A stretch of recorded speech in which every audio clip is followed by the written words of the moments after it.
remigration. What does that policy look like to you? Does this policy apply to legal immigration as well as illegal, in your view? In your new book, Manifesto, you mentioned that the white British population will be a minority by 2041. You've also said in the past that you would open the borders to the Sikh and Hindu communities and allow women from Saudi Arabia to come to the UK to flee Islam. You've always been a staunch supporter of Israel. Yep. Is this support unconditional or does it come with conditions? Recently, you've posted several tweets about remigration, a topic that's slowly entering mainstream political discourse, especially across Europe. Great, isn't it? What does that policy look like to you? To me, anyone who's come here as a migrant, anyone who breaks the law, you're gone before your feet hit the ground. Yeah? You're gone. So at the minute, we've just kicked out loads of prisoners from jail to free spaces. There's 10,000 fucking foreign nationals. I was in jail with some triad, and he was in jail an extra 2 years and then they didn't get rid of him. Awaiting deportation, didn't get rid of him. So these Pakistani rapists from Rochdale, they're walking through Asda, bumping into the girls they've been raping. They've got to go.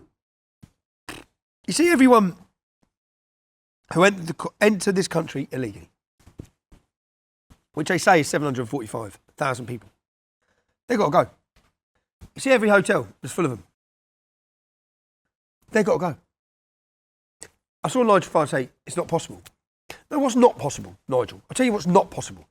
It's for us, as Anglo-Saxon, white, Europeans or British people, to become a minority in our own country.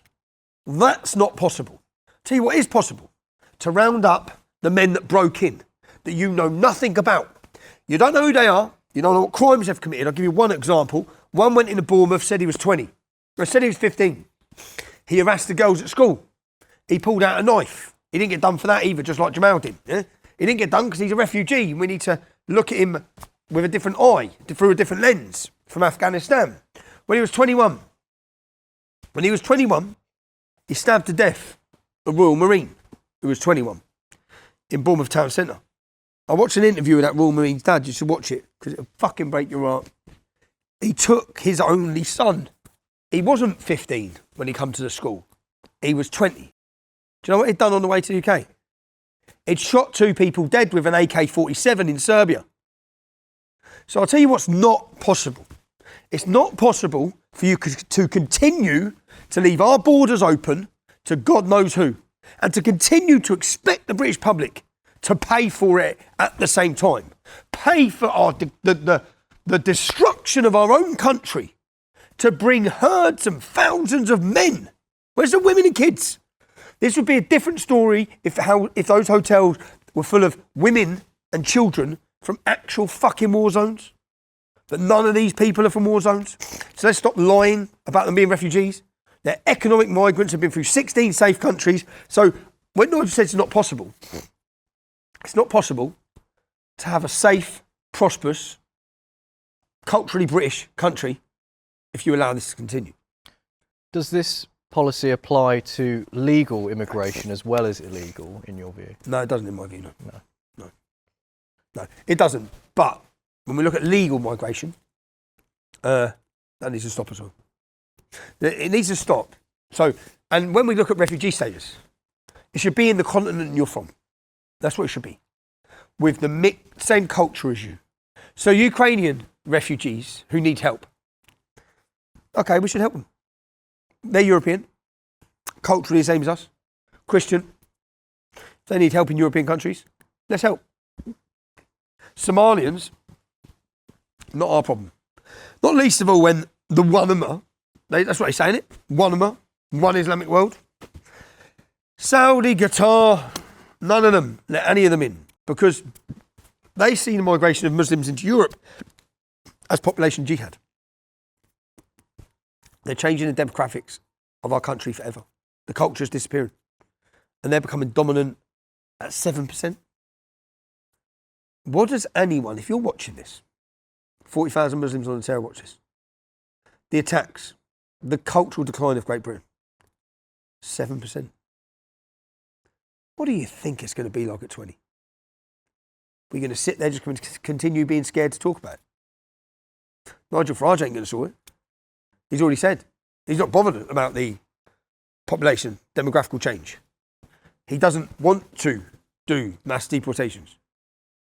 Donald Trump, there's politicians in Europe, like Geert Wilders, like Marine Le Pen, the new Austrian winner, that when they had these parties, which all formed about the same time as UKIP, when they had these parties, Nigel Farage's UKIP refused to be part of their group within the members of the European Parliament because he said they were toxic. They've won the elections in most of their countries. The Swedish Democrats got 25%. They didn't get that through being politically correct. They got that through shifting the Overton window. It's going to take bravery and leadership, not waiting for the moment to change and then riding the wave, not watching 30,000 people turn up in Parliament Square and then deciding to stand in politics, because before that you're more interested in America.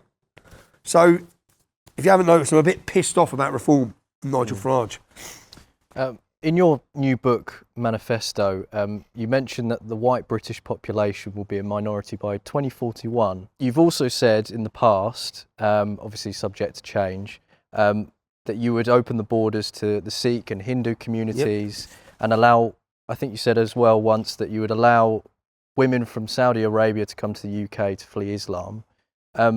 Critics argue that this is contradictory. It's not contradictory. So what I said is, if they take it in context, I said Angela Merkel said the reason for allowing 1 million Syrian men into their country was because the pension system is going to collapse because they're having one child on average. Yeah. So the new workers coming in are not going to pay for the people with the pensions. So for that reason, she said, we let in a Muslim Syrian men. Well, they ain't going to work. So at that point, I said, if there is an economical reason like that, where a declining population needs immigration, bring in the Sikhs, bring in the Hindus. Now, in reality, I think you should just be encouraging British people to have children, giving them benefits if they stay if someone stays married, like Hungary are doing.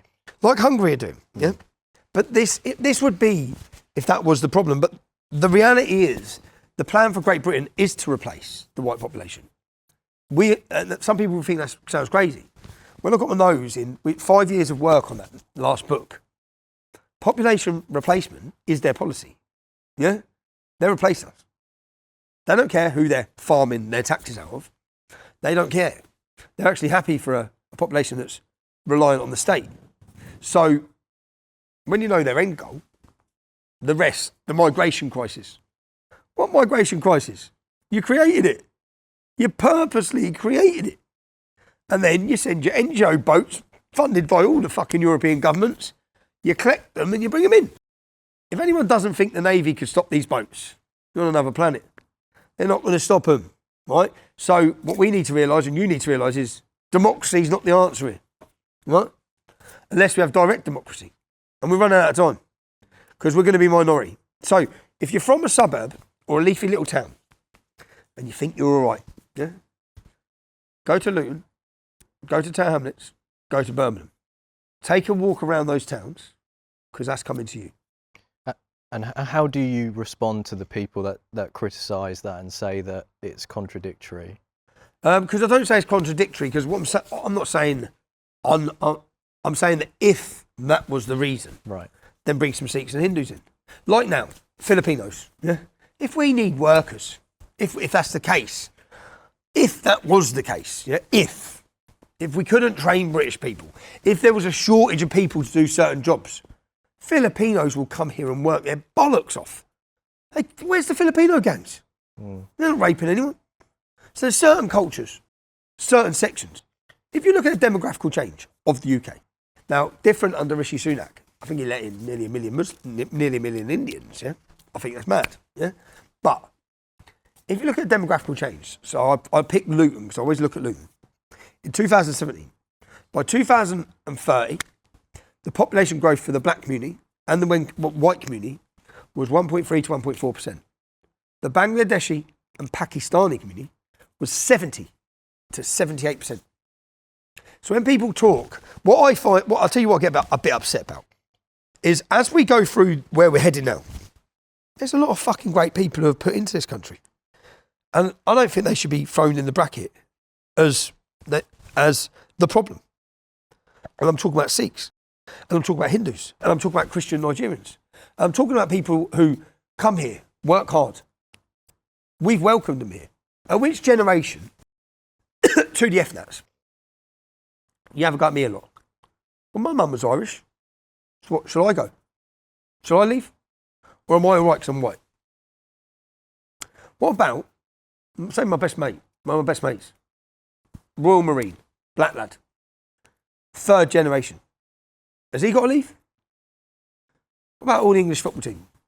You going to get rid of them and all? The ones that love England. My mates, all of us have got that 3-line badge on our leg. I understand their argument about English ethnicity, yeah? What I'm saying is, if he's come to this country, his dad, they all come here, they worked hard. They've had children, and they've had children. It's their country, bruv. Now, they're not trying to plan to overthrow democracy with a totalitarian ideology like Islam. Islam is. There we have a problem. You want Sharia law, go to a country that has it. That's where, so these FNATs and these dicks throw all that at me saying, yeah, but you'd be happy for us to come minority. Never said that. I've never said that. What I've said is if the argument was for immigration, then at least bringing people who are going to work. Do you know the figures? I just went through the figures. There's 745,000 illegal migrants in the UK. Now, each one of those going from generic, going from the figures, from Holland, done the figures of cost per migrant, is £400,000 each one of them is going to cost. That's 298 billion pounds. That's 2,000 times more than the Labour Party just cut for our pensioners' heating. I thought diversity, immigration was for the great of the country. It's not. They're bringing in a welfare state that relies on them. That's what they're doing.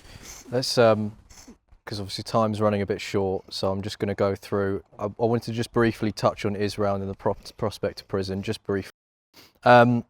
You've always been a staunch supporter of Israel. Yep. Is this support unconditional, or does it come with conditions? In what sense? Does that mean Israel doesn't do things wrong? Yeah, they do. Sure. When I'm looking at Israel and comparing it to jihad, because all those shitholes around it are pushing jihad. If you listen to what they said, Hamas, on October the 8th. Did you watch the video? The leader? London and Rome. Yeah. If you don't think, if they win the war against Israel, Israel's in the way. And when I look at Israel, the Quran is 7% Jew hatred.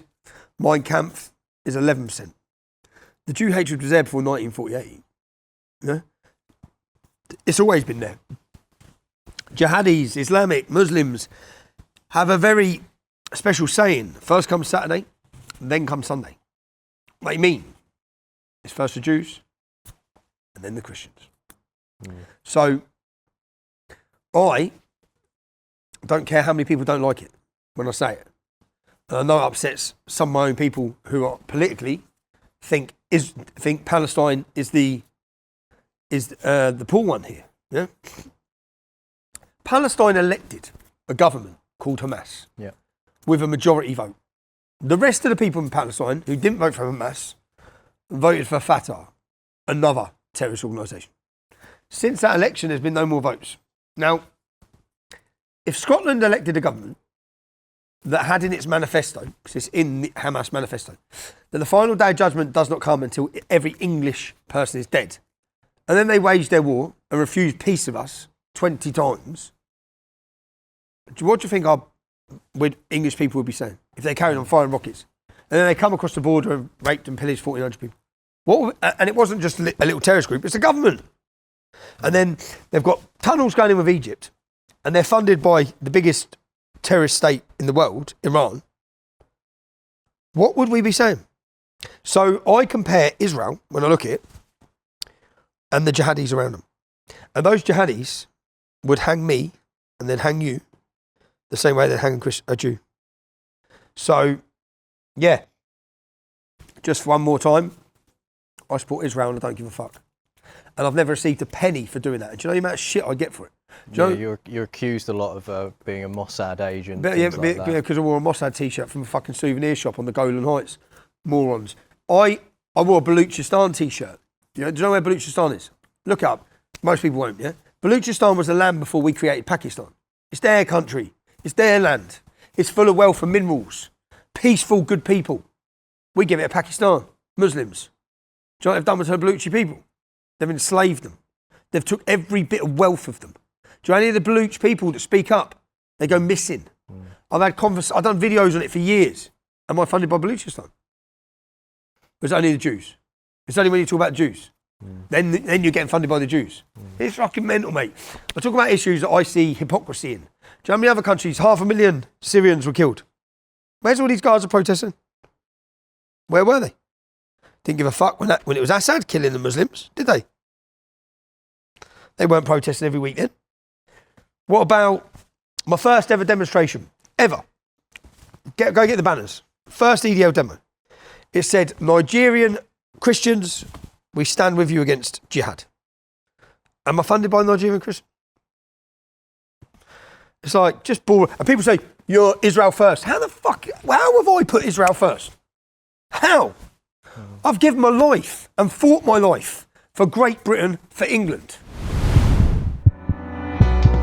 We hope you enjoyed this latest video from Vox Populi. To watch the full video for free, please check out our website at voxpopulimedia.com. Thank you for your support.